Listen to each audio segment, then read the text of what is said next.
я решила заморочиться и испечь волшебный торт, который называется какой-то там пенек. Торт должен быть вот такой вот.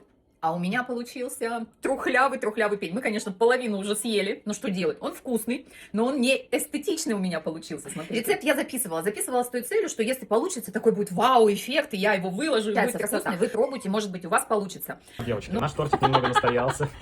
Так, значит, торт не удался по виду, пень получился трухлявый. Сейчас сынок снимет пробу и уже скажем, как он на вкус. Да, сейчас я ему отрежу самый смачный какой-нибудь кусман. Так, трухлявый пень выглядит вот так.